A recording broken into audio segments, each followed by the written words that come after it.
So welcome to our YouTube channel. तो चलिए आज हम डे 5 है हमारा एनालिसिस का द हिंदू न्यूज़पेपर। तो काफ़ी सारी न्यूज़ कवर करेंगे। जो आज सबसे इंपॉर्टेंट रहेगा टॉपिक वो रहेगा इमरजेंसी। इमरजेंसी क्यों थी, क्या लगी थी और क्या क्या हुआ था इमरजेंसी में, ये बातें हम करेंगे। लेकिन उससे पहले एक बार न्यूज़पेपर में कुछ और न्यूज़ें देख लेते हैं। एक बिल्कुल एक इमेज दिखेगी आपको यहाँ पर, और उसमें लिखा हुआ है कि जो जगन्नाथ टेम्पल है पुरी में, पुरी कहाँ है, ओडिशा में, वहाँ पर क्या हो रही है, स्नान यात्रा, यानी उन्हें स्नान कराया जा रहा है। तीन आपने यहाँ पर मूर्तियाँ देखी होगी। तो जब जो सबसे इम्पोर्टेंट टेम्पल है जिसका नाम आता ही रहता है, उसकी रथ यात्रा भी बहुत फेमस है, वो है जगन्नाथ टेम्पल। कहाँ पर है, पुरी में। जगन्नाथ एक किस्म से कृष्ण जी का रूप है, यानी कृष्ण जी को जगन्नाथ के रूप में कहा जाता है वहाँ पर। और जो उनके बड़े भाई होते थे बलराम, बलराम को ही यहाँ पर बालभद्र कहा गया है। ठीक है, तो ऐसे जगन्नाथ भगवान कौन है, कृष्णा जी, और बालभद्र कौन है, बलराम। और जो तीसरी यहाँ पर महिला दिखाई गई है वो कौन है यहाँ पर, जो कृष्ण और बलराम की बहन थी, सुभद्रा। तो इसलिए मैंने आपको ये बताया कि जगन्नाथपुरी टेम्पल कहाँ पे है, ओडिशा में। इसके बारे में बहुत सारे फैक्ट है। कुछ कहते हैं मिथ है कि ऐसा माना जाता है कि जो इसके ऊपर झंडा लगा हुआ है वो अपोजिट डायरेक्शन में, हवा की अपोजिट डायरेक्शन में लहरता है, मंदिर के ऊपर जो झंडा है। और एक इसके ऊपर सुदर्शन चक्र भी लगा हुआ है मंदिर के ऊपर, जो अगर आप पूरी में किसी भी जगह से उस सुदर्शन चक्र को देखोगे तो आपको ऐसा लगेगा कि वो चक्र आपकी तरफ फेस है। यानी किसी भी डायरेक्शन से देख लो, आपको चक्र ऐसा लगेगा जैसे चक्र आपकी तरफ है, ऐसे। ठीक है, ये बात समझ गए। तो इसके बारे में इतना ही रखते हैं। अब अगली बात जो इधर न्यूज़ आई हुई है वो है कि पीएम मोदी मिले हैं गुपकर अलायंस के लोगों से। ये न्यूज़ हम लगातार कवर कर रहे हैं पिछले जितने भी दिन हमने बात की है। इसमें मेन बात यही है, एक मेन पार्टीज़ कौन कौन है वहाँ पे जम्मू एंड कश्मीर में, नेशनल कॉन्फ्रेंस एनसी, और दूसरी पीडीपी। ठीक है, पीडीपी की महबूबा मुफ्ती थी जो महिला है, हेड। और जो एनसी है, नेशनल कॉन्फ्रेंस है, इसका कौन है, ओमार अब्दुल्ला। तो ये सीएम रह चुके हैं। तो इन्होंने मिलकर किससे बात करी है, पीएम मोदी से। बातचीत में क्या सामने आया है कि पहले मोदी ने कहा है कि पहले हम एक डीलिमिटेशन एक्सरसाइज को पूरा कर लेते हैं। यहाँ लिखा हुआ है पीएम मोदी बैक्स, बैक्स यानी सपोर्ट करते हैं इस बात को कि हम डीलिमिटेशन एक्सरसाइज को पहले कर लेते हैं और फिर बाद में क्या करवा देंगे, जम्मू कश्मीर में इलेक्शन। डीलिमिटेशन एक्सरसाइज क्या है कि अब जम्मू एंड कश्मीर एक अलग से यूनियन टेरिटरी बन चुका है, तो इसमें फिर से आपको सीट डिवाइड करनी पड़ेगी। यानी पॉपुलेशन के हिसाब से पूरी Jammu and Kashmir union territory को फिर से डिवाइड करना पड़ेगा सीट्स के अंदर। और वो सीट्स क्या होगी, जो वहाँ की असेंबली है उनमें जो सीट्स बनेगी नहीं। ठीक है, समझ गए। तो जो असेंबली है उसमें नई नए तरीके से सीट्स को डिवाइड किया जाएगा पॉपुलेशन के हिसाब से, तो उसी को कहा गया है डीलिमिटेशन एक्सरसाइज। तो मोदी ने कहा है, पहले होम मिनिस्टर अमित शाह भी इसमें प्रेजेंट थे, कि पहले डीलिमिटेशन कर लेते एक बार इसकी, जम्मू एंड कश्मीर की, फिर हम क्या कर लेंगे, उसके बाद यहाँ पर इलेक्शन करा देंगे। लेकिन जो ये गुपकर अलायंस के लोग हैं ये चाहते हैं कि आप जल्दी से जल्दी इसको स्टेटहुड भी प्रोवाइड करो, कि जम्मू एंड कश्मीर क्या है इस टाइम पे, एक यूनियन टेरिटरी है। ये चाहते हैं आप जल्दी से इसका स्टेटहुड, यानी इसको फिर से एक स्टेट का दर्जा प्रदान करो। तो ये बात थी आज के इस आर्टिकल में। और जो महबूबा मुफ्ती है उसने कहा है कि जो आपने 2019 में जम्मू एंड कश्मीर को डिवाइड कर दिया था और बाइफर्केशन कर दी थी, अब बाइफर्केशन कह सकते हो, और जो स्पेशल जो इसका स्टेटस हटा दिया था 370 से, ये बहुत गलत किया है आपने, इसको आप वापस ले लीजिए। ऐसा कह रही है महबूबा मुफ्ती अब भी, लेकिन ऐसा नहीं होगा भाई। और एक और बात है, आगे मैं एक आर्टिकल कवर करूंगा लास्ट में जाके, उसमें पब्लिक सेफ्टी एक्ट। तो पब्लिक सेफ्टी एक्ट क्या है, जम्मू एंड कश्मीर में अगर जम्मू कश्मीर की सरकार सोचती है कि कोई व्यक्ति पब्लिक डिस्टर्बेंस फैला रहा है या फिर वहाँ की स्टेट की सिक्योरिटी के खिलाफ कोई कोई काम कर रहा है, वहाँ पर ऐसा एक्ट कर रहा है, तो वहाँ की जो पुलिस है उसको पकड़ सकती है पब्लिक सेफ्टी एक्ट में। और इस एक्ट में अगर आप पकड़े गए ना तो 2 साल तक आपको जेल में रहना पड़ सकता है विदाउट ट्रायल। अब ट्रायल क्या होता है कि जैसे आप जेल के अंदर जाते हो, जैसे पुलिस आपको पकड़ती है तो आपके ऊपर कुछ धाराएं लगती है और फिर आपको कोर्ट के सामने पेश किया जाता है, तो ये आपका ट्रायल शुरू हो जाता है। यानी फिर आपके ऊपर धाराएं कौन सी लगी है, केस यानी सुना जाने लग जाता है कहाँ पर, कोर्ट के अंदर। लेकिन ये पब्लिक सेफ्टी एक्ट में क्या होता है कि आपको कोर्ट में पेश नहीं किया जाएगा, पुलिस आपको 2 साल तक जेल में भी रख सकती है विदाउट ट्रायल। बिना कोर्ट के सामने पेश किए हुए। तो ऐसे ही जब 2019 में ये चला था तो बड़े बड़े नेताओं को, जो एनसी नेशनल कॉन्फ्रेंस और पीडीपी के नेता हैं, इनको सबको पब्लिक सेफ्टी एक्ट में पकड़ लिया गया था, ठीक है, और ना इनके ट्रायल हुए। तो ये सारी बात थी वहाँ की, और अभी इनको छोड़ा गया थोड़े दिन पहले। तो ये आर्टिकल इस साइड हो गया। अब अगली बात है, एक न्यूज़ है इधर, वो इतने काम की नहीं है, लेकिन इसमें कहा गया है कि जो 12th क्लास के एग्ज़ाम कैंसिल हो चुके हैं, तो सुप्रीम कोर्ट ने कहा है कि जल्दी से जल्दी हर एक बोर्ड ऐसा ट्राई करे, जैसे सीबीएसई हो गया, आईसीएसई बोर्ड होगा, कि आप जल्दी से जल्दी ऐसा करो कि आप रिजल्ट प्रिपेयर करो और बिफोर 31 जुलाई रिजल्ट को डिक्लेयर कर दो। तो ये किसने कहा है? सुप्रीम कोर्ट ने डायरेक्शन दिए सारे एग्जाम बोर्ड्स को। तो इसमें यही था। अब अगली बात जो आज हमारा इंपॉर्टेंट रहेगा, आर्टिकल में देखो, ये आर्टिकल कह रहा हूँ, न्यूज़ में क्या है, फार्मर्स ने कहा है कि वो एक सेव डेमोक्रेसी डे ऑब्जर्व करेंगे। और जो इसमें से मैंने इंपॉर्टेंट चीज़ उठाई है वो है इमरजेंसी। इन्होंने कहा है इमरजेंसी के 46 ईयर हो चुके हैं। अब आज जो सबसे इंपॉर्टेंट टॉपिक मैं उठा रहा हूँ, इमरजेंसी। काफ़ी लोगों को कन्फ्यूज़न होती है कि इमरजेंसी लगी क्यों थी, कैसे इसकी शुरुआत हुई, इंदिरा गांधी का क्या रोल था।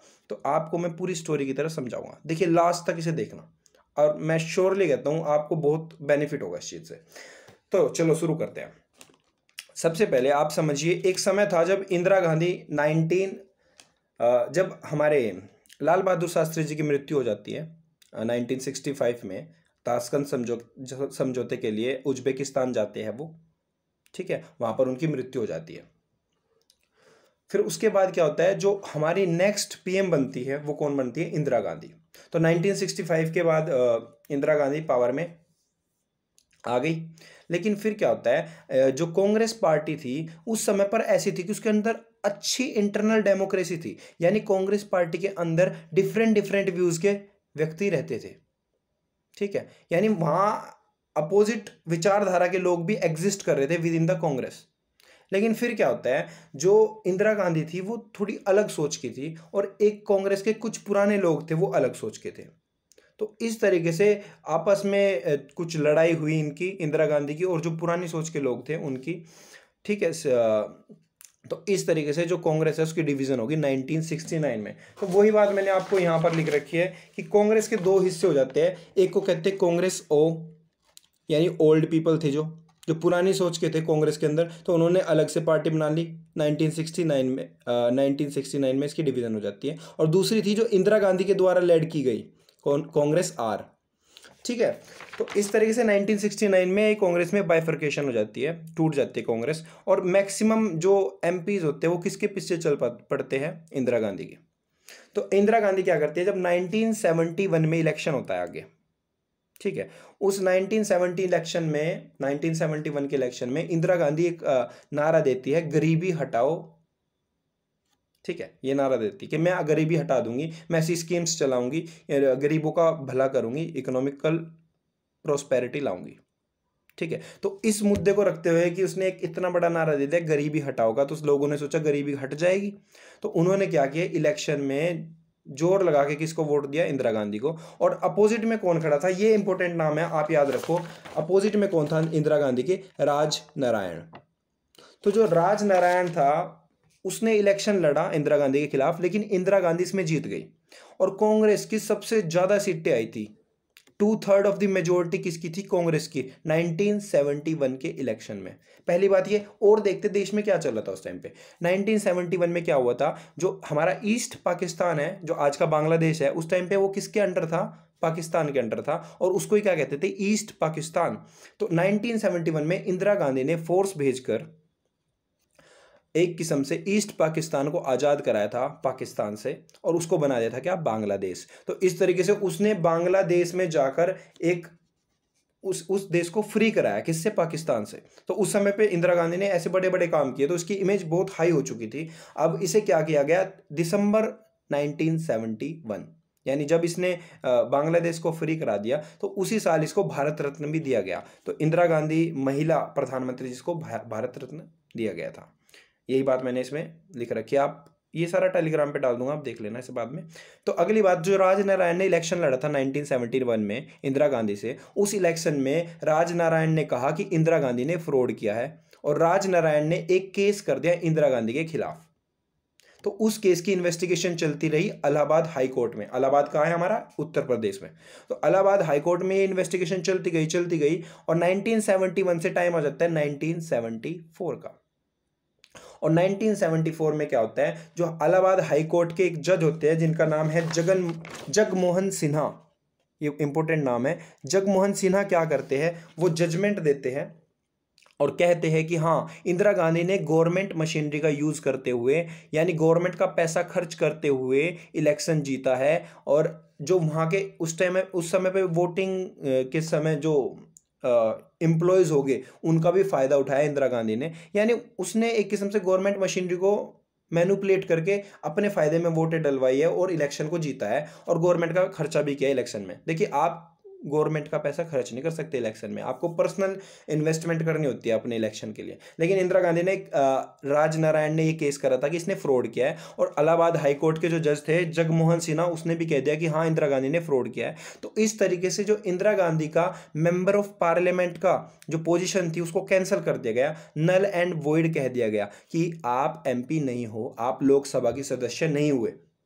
और इंदिरा गांधी को अगले 6 सालों के लिए बैन कर दिया गया कि आप इलेक्शन नहीं लड़ सकते।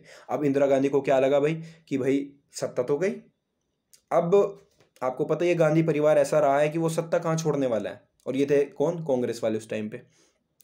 तो क्या करते हैं भाई, मैं किसी पार्टी की सपोर्ट या अगेंस्ट नहीं हूं, मैं आपको सिचुएशन बता रहा हूं क्या थी, ठीक है। तो उस समय पे क्या होता है, इंदिरा गांधी क्या करती है, सीधा किसके पास जाती है? उस समय पे प्रेसिडेंट थे कौन? फखरुद्दीन अली अहमद। ये इंपॉर्टेंट नाम है, ये आपको क्वेश्चन आ सकता है कि इमरजेंसी के टाइम किस राष्ट्रपति ने इमरजेंसी लगाई थी, ठीक है। तो वो कौन थे? फखरुद्दीन अली अहमद।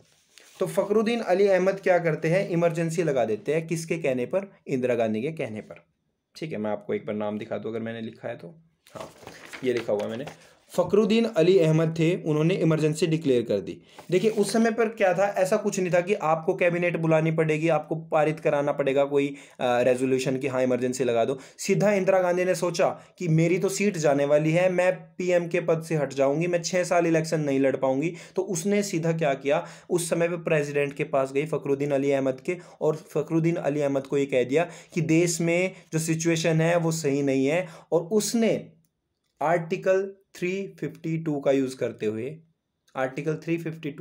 हुए इमरजेंसी डिक्लेयर कर दी। अब इमरजेंसी में आर्टिकल 352 क्या है? ये आर्टिकल है, दो समय पे लगता है ये आर्टिकल, 1975 की बात कर रहा हूं मैं, दो समय पे लग सकता था ये आर्टिकल। पहला कि अगर कोई वॉर सिचुएशन हो, यानी किसी बाहरले देश ने वॉर कर दिया हो इंडिया पे, तो आप इमरजेंसी लगा सकते हो आर्टिकल 352 के अंडर। और दूसरा था इंटरनल डिस्टरबेंस। तो जो ये इंटरनल डिस्टरबेंस का वर्ड था, इसको यूज करते हुए इंदिरा गांधी ने क्या कहा कि देश में आंतरिक स्थिति सही नहीं है, इंटरनल डिस्टरबेंस चल रही है, और उसने एकदम से क्या लगवा दिया यहाँ पे, इमरजेंसी। तो ये पूछा जाता है कि किस आर्टिकल के थ्रू इमरजेंसी लगी थी, तो वो था आर्टिकल 352।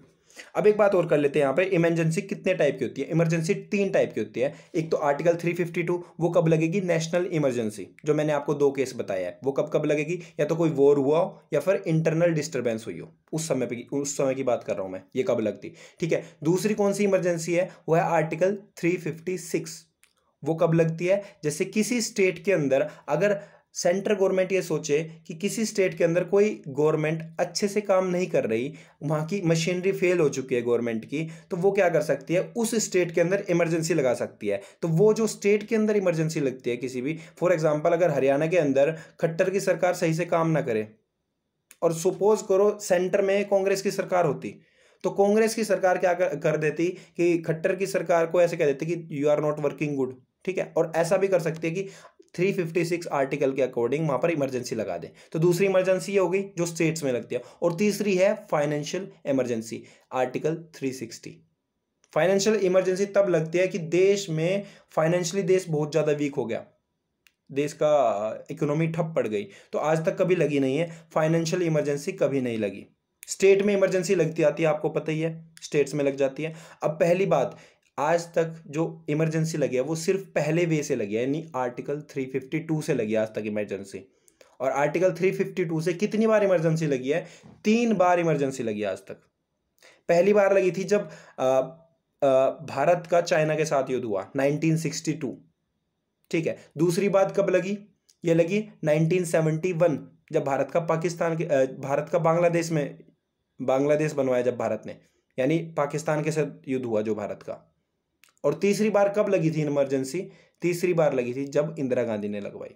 तो ये दिमाग में रखिए कि इमरजेंसी 3 तरीकों से लग सकती है। आर्टिकल 352, फिर उसमें चार जोड़ दो, उसमें 356, और उसमें 4 जोड़ दो 360। तो 352 कौन सा है, अगर वॉर हुआ हो या फिर इंटरनल डिस्टर्बेंस हुई हो। 356 कौन सा है, अगर स्टेट में इमरजेंसी लगानी हो, किसी एक स्टेट में, किसी राज्य में। और तीसरा कौन सा है, फाइनेंशियल इमरजेंसी। और कौन लगा सकता है तीनों इमरजेंसी, प्रेसिडेंट लगा सकता है। और जो आज तक लगी है वो कितनी बार लगी है, 3 बार लगी है। और वो लगी किसके अकॉर्डिंग है, इस पहले आर्टिकल के 352 के अकॉर्डिंग। वो लगी है चाइना के साथ यूज में 1962, जो कि चली थी, वो इमरजेंसी कई साल चली थी, 1968 तक चली थी लगभग, ठीक है। और दूसरी कब लगी थी, जब पाकिस्तान के साथ युद्ध हुआ था बांग्लादेश को आज़ाद कराने के लिए। और तीसरी कब लगी थी, इंदिरा गांधी ने। तो आज का जो हमारा आर्टिकल था वो इमरजेंसी पे था, तो यही लगी थी कब, 25 जून 1975। देखिए इस समय पे जब मैं लेक्चर रिकॉर्ड कर रहा हूँ लगभग 12 बजने में 3-4 मिनट है, और लगभग 25 जून की इसी समय पे लगभग इंदिरा गांधी ने आज ही के दिन लगभग 46 साल पहले फखरुद्दीन अली अहमद से एक नोटिस जारी करवाया गया था कि इमरजेंसी लग गई। तो इसलिए लेक्चर भी इसी टाइम पे रिकॉर्ड किया जा रहा है। और इमरजेंसी कितने महीने चली थी, 21 महीने इमरजेंसी चली है, और वो 21 मार्च 1977 को खत्म हुई है। अब क्यों खत्म हुई थी, देखिए ऐसा होता है जब इमरजेंसी लग जाती है ना, तो आपको उसको एक्सटेंड करना होता है। यानी 6 महीने बाद, हर 6 महीने बाद पार्लियामेंट ये देखेगी कि क्या देश में इमरजेंसी लगी रहनी चाहिए या नहीं। तो ऐसा ही हुआ था उस समय पे 1975 में, 1975 में इमरजेंसी लगी।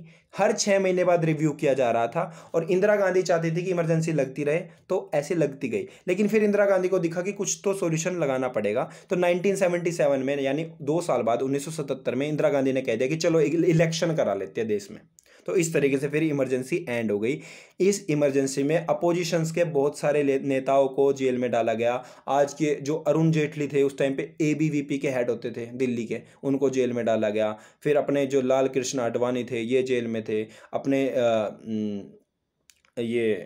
मोरारजी देसाई जेल में थे, जयप्रकाश नारायण जेल में थे, बहुत सारे नेता जेल में थे उस टाइम इमरजेंसी के। तो ये एक ऐसा काल कहा जाता है कि कांग्रेस ने अपनी पावर का गलत इस्तेमाल किया है, क्योंकि इंटरनल डिस्टरबेंस जो वर्ड यूज़ किया है वो उसकी कोई प्रॉपर डेफिनेशन नहीं थी, और उसका वेग यूज़ किया, यानी अपनी मर्जी से उसका यूज़ कर दिया। तो इसलिए इस इंटरनल डिस्टरबेंस वर्ड जो आर्टिकल 352 में था, इंटरनल डिस्टरबेंस वर्ड, उसको रिप्लेस कर दिया गया किससे, अब वॉर रिबेलियन से, ठीक है। यानी रेबिलियन, अगर कंट्री के अंदर आपको ऐसा लगे कि रेबिलियन हो रहा है, यानी लोग सरकार के खिलाफ अगर खड़े हो गए, हथियार लेके खड़े हो गए, तो ऐसा कुछ होना चाहिए, दिखना चाहिए कि भाई कुछ अजीब हो रहा है, तो उस केस में आप इमरजेंसी लगा सकते हो। तो यही बात मैंने आपको बताने की कोशिश की है। एक और बात बता दूं मैं, जब इमरजेंसी लग गई उसके बाद क्या होता है, जब इमरजेंसी खत्म होती है 1977 में, तो कुछ पार्टीज एक साथ आती है और एक ग्रुप बनता है, उसको कहते हैं जनता पार्टी। और जनता पार्टी के हेड कौन बनते हैं भाई, हमारे मोरारजी देसाई, ठीक है। मोरारजी देसाई बनते हैं जनता पार्टी के, एक फेस बनते हैं क्या, कि जो पीएम पद के लिए खड़े होंगे।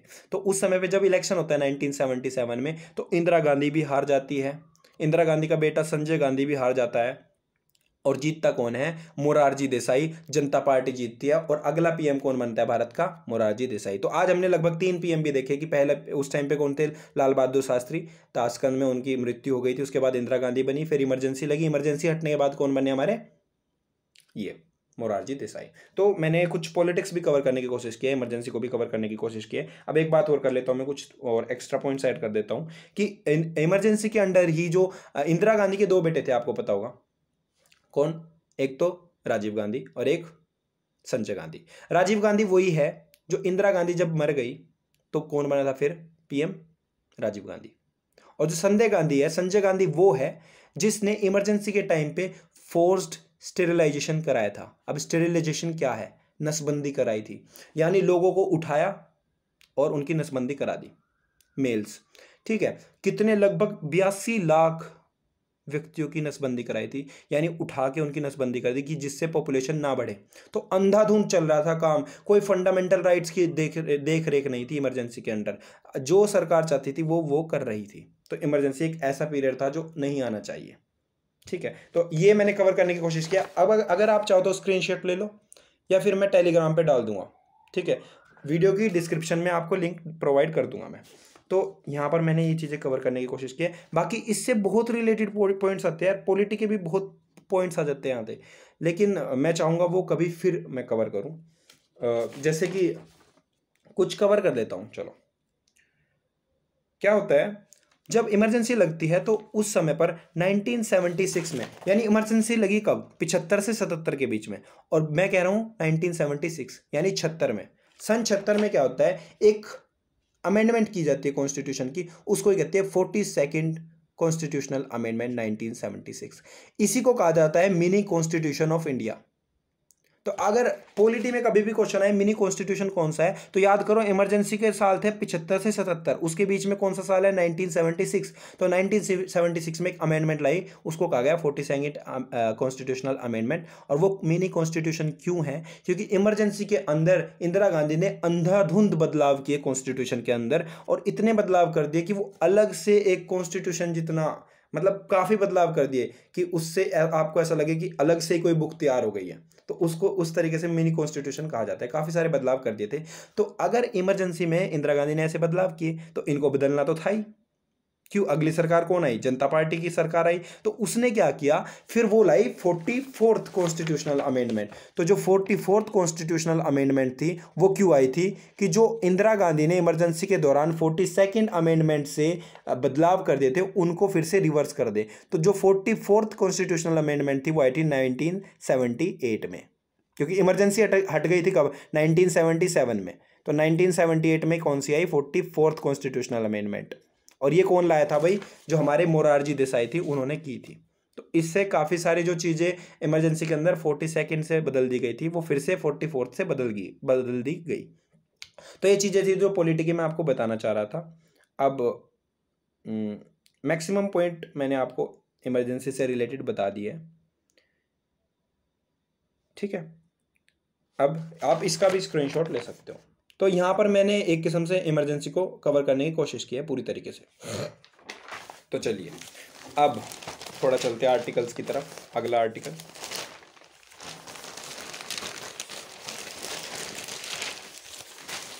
जो आर्टिकल ये वाला है वो इंडिया की रिलेशन बता रहा है किसके साथ, अफ्रीका के साथ।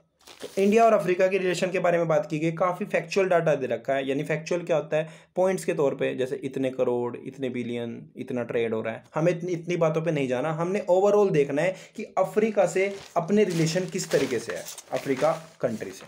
तो वही हमें देखना है। मैं आपको एक बार वर्ल्ड मैप पे अफ्रीका की लोकेशन दिखा देता हूँ। ये देखिए, ये हमारा वर्ल्ड मैप है, और वर्ल्ड मैप में जो आपको जो ये यहाँ पर दिख रहा है इसको कहते हैं अफ्रीका। ये सारा अफ्रीका है। तो इंडिया की जो रिलेशन है, इंडिया यहाँ पर है, इंडिया की रिलेशन इस पूरे अफ्रीका से कंपेयर करी गई है, किस प्रकार से है। पहली बात, एक कंसर्न दिया गया है आर्टिकल में कि जो इंडिया का ट्रेड है अफ्रीका के साथ वो डिक्रीज हो रहा है, वो घटता जा रहा है। पहली बात इतनी। और एक तो था ट्रेड। ट्रेड क्या होता है कि हमने वहाँ कुछ सामान भेजा और उन्होंने हमारे पास कुछ सामान भेजा। अब देखिए इंडिया क्या क्या प्रोडक्ट्स भेजता है अफ्रीका को। मेनली इंडिया जो सबसे ज़्यादा भेजता है वो भेजता है दवाइयाँ। इंडिया ने पास्ट में भी बहुत सारी एड्स की बहुत सारी दवाइयाँ कहाँ भेजी है, अफ्रीका के अंदर। क्योंकि एड्स की दवाइयाँ पूरे वर्ल्ड में बहुत महंगी होती है, लेकिन इंडिया में बहुत कम रेट में मैन्युफैक्चर की जाती है। तो इंडिया ने एड्स की दवाई बहुत बड़ी भरमार में कहाँ पहुँचाई है, अफ्रीका में। तो सबसे ज़्यादा मेडिसिन भेजता है इंडिया अफ्रीका में। ठीक है, अगली बात, इंडिया और क्या भेजता है, पेट्रोलियम प्रोडक्ट्स। देखिए एक बात समझिए, हम खुद कच्चा तेल अफ्रीका से मंगवाते हैं, लेकिन उस कच्चे तेल को साफ करके फिर कहाँ पे भेजते हैं, उसको अफ्रीका में। तो अगर बात करें कि पेट्रोलियम प्रोडक्ट कौन भेजता है, इंडिया भेजता है वहाँ पे, यानी पेट्रोलियम ऑयल। लेकिन कच्चा तेल हम कहाँ से लाते हैं, अफ्रीका से भी लाते हैं। समझ गए इतनी बात। अब अगली बात है, और क्या है, हम गाड़ियाँ भेजते हैं, व्हीकल्स भेजते हैं अफ्रीका में बना बना के। तो ये बात थी एक्सपोर्ट। इंडिया क्या एक्सपोर्ट करता है, इंडिया क्या निर्यात करता है, क्या भेजता है अफ्रीका में। तो इतनी चीज़ों में हम डील करते हैं वहाँ पर। अब अफ्रीका क्या भेजता है हमें, वो हमें भेजता है सुनहरे पत्थर, प्रीशियस स्टोन्स, और क्या भेजता है जो मैंने अभी आपको बताया, कच्चा तेल, ठीक है ना, क्योंकि कुछ वहाँ पे ऑयल भी प्रोड्यूस होता है कंट्रीज में। तो अभी मेन बात क्या थी हमारा फोकस, कि यहाँ पर इंडिया की जो ट्रेड था इन दोनों के बीच में, यानी एक्सपोर्ट इंपोर्ट हो रहा है जो, वो घट चुका है इंडिया और किसके, अफ्रीका के बीच में। और इस समय पे इंडिया की जो इन्वेस्टमेंट है अफ्रीका में, वो लगभग कितनी है, 70 बिलियन। अब डाटा पे ज़्यादा मत जाइए, बस ये समझिए इंडिया की चाइना से कंपैरेटिव कितनी है। यानी अगर चाइना अफ्रीका में 300 रुपये इन्वेस्ट कर रहा है तो इंडिया 100 रुपये इन्वेस्ट कर रहा है। यानी जो इंडिया की इन्वेस्टमेंट है वो 1/3 ऑफ चाइना है, यानी चाइना से हम काफ़ी पीछे है अफ्रीका में इन्वेस्ट करने पे। यानी जो चाइना है वो अपना दबदबा अफ्रीका पे जमा रहा है। तो भारत को अपनी इन्वेस्टमेंट बढ़ा देनी चाहिए, कहाँ पे, अफ्रीका में, जिससे अफ्रीकन कंट्रीज हमसे इन्फ्लुएंस्ड रहे, हमसे अटैच्ड रहे। ये बात यहाँ पर हुई है। अगली बात, अफ्रीका के अंदर जो हेल्थ का इंफ्रास्ट्रक्चर है वो बहुत बेकार है। अभी कोविड-19 हुआ है, लगभग लगभग वहाँ 52 लाख लोगों को हुआ है कोविड-19, और वहाँ की जनसंख्या कितनी है, पूरी अफ्रीका की जनसंख्या इतनी है जितनी भारत की है, 130 करोड़, ठीक है, और 52 लाख लोगों को वहाँ क्या हुआ है, कोरोना वायरस हुआ है। अब एक बात है, वहाँ पे मौतें कम हुई है, क्यों, क्योंकि अफ्रीका के अंदर से ही पहले से ही एक वायरस चला आ रहा है, उसको कहते हैं इबोला वायरस। तो अगर पूछा जाए इबोला वायरस किस कॉन्टिनेंट में है, तो वो अफ्रीका में है। तो इबोला वायरस वहाँ पे पहले से चला रहा था, तो लोगों ने कुछ प्रोटोकॉल फॉलो करने शुरू कर दिए थे पहले से ही, तो उनको पता था कि सिचुएशन से कैसे कोप अप करना है।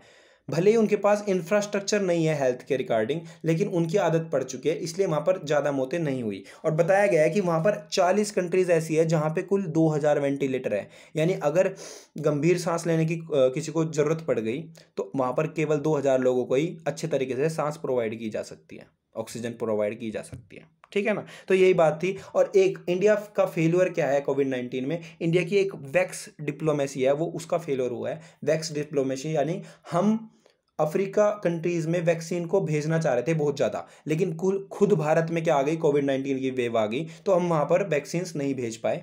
तो इस वजह से इंडिया कहीं ना कहीं अब अफ्रीका से थोड़ा दूर हो रहा है। लेकिन अभी क्या हुआ है, यूनाइटेड नेशन ने एक मीटिंग रखी थी, तो उसमें जो हमारे एक्सटर्नल अफेयर मिनिस्टर है एस जयशंकर, उसने कहा है कि post pandemic development for Africa, यानी इंडिया फिर से अफ्रीका पे ध्यान देना शुरू करेगा। इंडिया का ध्यान अफ्रीका से क्यों हटा था, क्योंकि इंडिया का ध्यान इस समय चाइना की करतूतों पे है।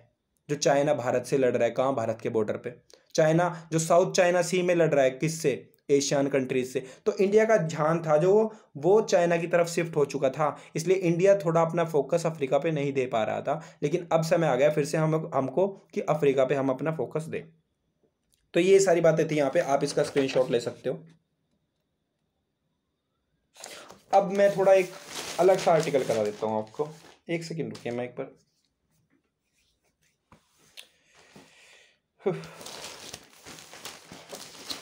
तो अगला जो आर्टिकल था वो इस साइड पे है। इसमें कहा क्या गया है, इसमें मेनली ये कहा गया है कि इस समय पे प्रिजन्स के अंदर काफ़ी सारे प्रिजनर हैं, यानी काफ़ी सारे लोग ऐसे हैं जो जेल के अंदर बंद है। और लगभग लगभग इसने बताया कि तिहाड़ जेल जो दिल्ली में है, तिहाड़ जेल सबसे मेन है, उसमें लगभग 13,000 लोग क्या है, बंद है वहाँ पर। और वहाँ पर कैपेसिटी कुल कितनी है, लगभग 7,000 लोगों की, यानी जितनी कैपेसिटी जेल की है उससे बहुत ज़्यादा लोग वहाँ पे कैद है। और बात मज़े की ये है, मजे की क्या, बुराई की बात यह है कि जो मैक्सिमम लोग वहां पर कैद है वो अंडर ट्रायल है, यानी उनके ऊपर कोई क्राइम अब तक प्रूफ नहीं हुआ, उनका ट्रायल चल रहा है कोर्ट में। ट्रायल का मतलब क्या होता है कि किसी व्यक्ति को कोर्ट में पेश किया जाना और फिर उसके ऊपर केसेस चलते हैं कि क्या इसने ऐसा किया है या नहीं किया। यानी पीपल वहां पे अभी जो मैक्सिमम जेल में है वो गिल्टी प्रूफ नहीं हुआ है, उनकी गलती अभी डिक्लेयर नहीं हुई है, उनको सजा नहीं दी गई है, लेकिन फिर भी उन्हें जेल के अंदर रहना पड़ रहा है। और खतरा क्या है, इस समय पे कोविड-19 बढ़ रहा है, तो क्या पता उनको कोविड-19 हो जाए और उनकी मृत्यु हो जाए। तो एक किस्म से कहीं ना कहीं उनका जो article number 21 right to life है वो छीना जा रहा है एक किस्म से। तो कहा गया है कि जो सीवियर केस नहीं है, जहां पे पनिशमेंट हाई नहीं है, उन लोगों को बेल पे छोड़ दिया जाए या परोल पे छोड़ दिया जाए। तो इस आर्टिकल में ये कहा गया है। एक मेन बात जो मैंने शुरुआत में करी थी कि पब्लिक सेफ्टी एक्ट, इसमें एक बंदे का नाम लिया गया है कि जम्मू एंड कश्मीर में इस बंदे को उठा के पब्लिक सेफ्टी एक्ट में क्या किया गया, बंद कर दिया गया। याद रखिए, public safety act Jammu and Kashmir में लगेगा बस, यानी वहाँ पे उसका नाम क्या है, पब्लिक सेफ्टी एक्ट। लेकिन इंडिया के रिस्पेक्टिव में एक और एक्ट है, वो है नेशनल सिक्योरिटी एक्ट। तो जो जम्मू एंड कश्मीर में पब्लिक सेफ्टी एक्ट है, वो इंडिया के प्रोस्पेक्टिव में क्या है, नेशनल सिक्योरिटी एक्ट। दोनों के अंदर क्या होता है, व्यक्ति को उठा लिया जाता है, बिना ट्रायल के उसको 2 साल तक जेल में रखा जा सकता है। तो ये बात इसमें हुई है। और यही इसमें कहा गया है, एक और बात कही गई है कि हर एक व्यक्ति का, अगर आपको जेल में डाला गया, आपका एक अधिकार है इंटरनेशनली कि आपका जल्दी से जल्दी ट्रायल कराया जाए। आपके ऊपर अगर कोई क्राइम लगे उनको प्रूफ किया जाए या फिर डिसप्रूव करा जाए। यानी हमारा अधिकार है कि हमें जल्दी से जल्दी ट्रायल पे भेजा जाए, हमें जल्दी से जल्दी कोर्ट के सामने प्रोड्यूस किया जाए। तो इसमें कह रहे हैं कि जिनको डिटेंशन की जाती है, जिनको पकड़ा जाता है, उन्हें जल्दी से जल्दी कोर्ट के सामने पेश किया जाना चाहिए। तो यही बातें हमने कवर करने की कोशिश की है आज। और एक और आर्टिकल है, ऐसे तो मैं करा देता हूँ, इम्पोर्टेंट तो इतना नहीं है लेकिन फिर भी मैं आपको बता देता हूँ। यानी बात क्या करी गई है, इकोनॉमी की रिकवरी के बारे में। ठीक है, वीडियो काफ़ी बड़ी हो चुकी है, इसको थोड़ा शॉर्ट में बता देता हूँ। कहना क्या चाह रहा है कि इस समय पर इन्फ्लेशन बढ़ रही है। इन्फ्लेशन क्या होता है, महंगाई बढ़ रही है। क्यों बढ़ रही है? क्योंकि इंटरनेशनली जो पल्सेस यानी दालों के जो रेट है और जो ऑयल्स के रेट्स है वो हाई हो चुके हैं। देखिए, इंडिया दालें यानी पल्सेस और ऑयल्स मैक्सिमम इंपोर्ट करता है, यानी बाहर से मंगाता है। तो इन चीज़ों के दाम बहुत हाई हो चुके हैं। आपने देखा होगा सरसों के तेल के रेट बहुत ज़्यादा हो गया है, क्योंकि मैक्सिमम तेल हम बाहर से मंगाते हैं और बाहर की मार्केट में इस टाइम प्रोडक्ट्स के रेट बहुत हाई है। लेकिन कंपेयर करें अगर भारत में जो प्रोड्यूस हो रही है सब्जियां, तो जो किसानों को सब्जी बेच रहे हैं किसान, उनको कम रेट मिल रहा है, क्योंकि जो इंडिया की डोमेस्टिक मार्केट है उसमें सब्जियों के रेट बहुत कम हो रहे हैं। भाई मीडिएटर खा जाते हैं पैसे, बस किसान को तो बहुत कम मिलते हैं पैसे। तो वही कहा गया है कि किसान के, जो इंडिया के डोमेस्टिक प्रोड्यूसर्स हैं, जो यहाँ पर खेती कर रहे हैं, उनको कम पैसा मिल रहा है एग्रीकल्चर से, और जो बाहर के चीज़ें आ रही हैं यहाँ पर उनके लिए हमें ज़्यादा पे करना पड़ रहा है। तो इसलिए कहा जा रहा है कि वेजिटेबल्स के रेट कम है। एक तरफ तो इसकी इन्फ्लेशन कम है, यानी यहाँ महंगाई कम है, लेकिन दूसरी तरफ जो एडिबल ऑयल्स वगैरह है उनकी महंगाई ज़्यादा बढ़ चुकी है। तो यहाँ पर सरकार को कुछ स्टेप लेने चाहिए, मिनिमम कुछ रेट प्रोवाइड करना चाहिए जो वेजिटेबल प्रोड्यूस कर रहे हैं उन्हें भी। एक और बात कही है कि इन्फ्लेशन से क्या हुआ है, लोगों की जेब में पैसा नहीं रहा। ठीक है, वो चीज़ें कम खरीद रहे हैं, और चीज़ें कम खरीदोगे तो इकोनॉमिक ग्रोथ कम होगी। तो एक और बात कही गई है कि सरकार को लोगों की जेब में पैसा दे देना चाहिए, डायरेक्ट मनी ट्रांसफ़र कर देने चाहिए लोगों की जेब में। जैसे कुछ गरीब तबका है उसके हर एक ऐसा कर देना चाहिए कि हर एक फैमिली की 7,000 रुपीज़ हम पेमेंट कर देते हैं, आपके अकाउंट में 7,000 महीने में आ जाएंगे। तो वो फैमिली फिर सोचेगी भी खर्चा करने की, और जैसे जैसे वो खर्चा करेगी, वो जैसे चीज़ें खरीदेगी, तो जो फैक्ट्रीज चीज़ें बना रही है वो और ज़्यादा चीज़ें बनाएगी, और उन फैक्ट्रीज़ की भी क्या होगी, डेवलपमेंट होगी, इकोनॉमी रिकवरी होएगी। इसके लिए मैंने एक इकोनॉमी पे लेक्चर दे रखा है, प्ले लिस्ट में जाके इकोनॉमी का एक लेक्चर देख लेना। So hope you like it. मैंने काफ़ी सारी चीज़ें कवर करने की कोशिश की। Thank you and share it.